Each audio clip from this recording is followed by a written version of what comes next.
dadka Soomaalidu waa dad muslima hadday muslim yihiinna adduunka kale ee caalamul islaami ayay ka mid yihiin dhibaatada caalamul islaami meel kasta way ka taagan tahay dhibaatada caalamul islaami haysatana caalamul islaami marka leeyahay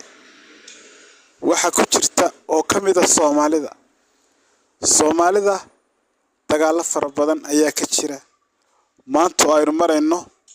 2024 kana way ugu daran tahay maalin kasta dhiig ayaa qubta dad Soomaaliya ayaa istilaaya kolba dhinac ayaa laga barooranayaa dhinaca kalena waa laga mashxaradaya markaas caalamka islaamka horta dhib fara badan ayaa haysta dhibkana iyaga isku haya ee cid kale kuma hayso waa ta keenaysa marka qof muslim uu dhinto oo caana oo mujaahid isku sheegaya in laga farxo meelo kale oo kamid ah isla wadankiisa runaantii waa ayaan darro aad iyo aad u weyn wadankaagii oo maalinka dhimato ku arka inaad tahay cadow weyn oo Ilaahay ka hor dhaqaajiyay oo iyaguna ay dabaaldegaan waa dhibaato aad iyo aad u weyn madaxda muslimiinta maamusha casrigan aynu noolahay waa dad dambiilayaal waa takalifaysa arintaasi foosha xun ee in lagu farxo maalinka la dilo amba gaal ha dilo amba gacan muslim ha ku baxda waa arinta foosha xun mid keenaysa midaas weeyaan marka qofka muslimka ah ee ummad Ilaahay ugu dhibay xil ee ummad hogaaminaya haddii aanu cadaalad ku hogaamin haddii aanu runta ku hogaamin iyo kitaabka Ilaahay cawaaqib xumadaas ayaa ka dhalanaysa isaguna wuxuu noqonayaa mid maalinku dhinto laga reesto marka inaadeer intaad noqon lahayd laga reesay waxaad noqotaa qof loo darsado oo maalinku dhinto la tabo oo loo duceeyo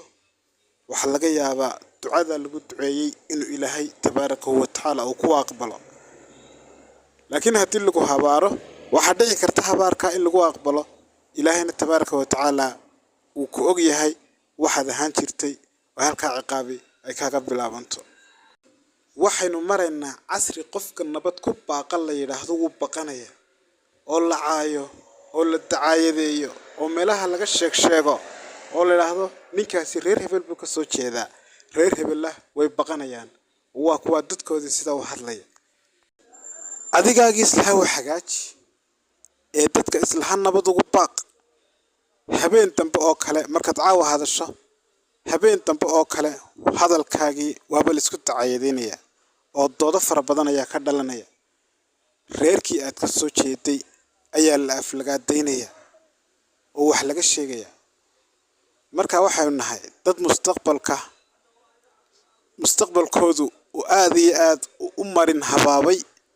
wadan hadaad doonayso inaad ogaato masiirkiisa iyo halku ku dambeyn doonana da'yartiisa ayaa la eegaa markaad maanta dagaal qabiilaysan gasho ninka ku dhimanaya waa adigaaga dhalinyarada ah ee qoriga lagu dhiibay ayuunbaa ku dhimanaya berrina odayaal baa ka heshiinaya adigana bartaas ayaa lagugu ilaabaya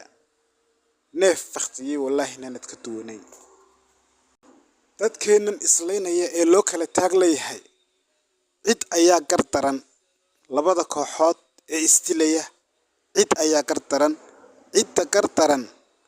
waa in la isku dayo in gacan bira lagu qabto haddii lagu qaban kari waayana waa in runtu waxay tahay loo sheego dhammaan loo midoobo sidii loo baabin lahaa maadaama yihiin fidna adduunka korkiisa taala oo Soomaali ku dhex abuuran waxaa jirta hees uu qaado fanaanka weyn Ilaahay baa weyn ee wanaagsan Maxamed Biike Allah sharfo heestaas waa hees tusaale cad bixinaysa waxaanu fanaanku tusaale u soo qaatay qof ayay tusaale ahaan xanuunaysaa lug amba gacan ayuu xanuun kaga dhacaya ilaa la gooyana dawo male marka lugta la gooyo jirka intii kale lugtii amba gacantii la gooyay way ka raysanaysaa xanuunkina bartiiba ku istaagaya marka qofka xun ee inagu dhex jira inaga waxa uu ka mid yahay amba uu la mid yahay lugtaasi amba gacantaasi la goynayo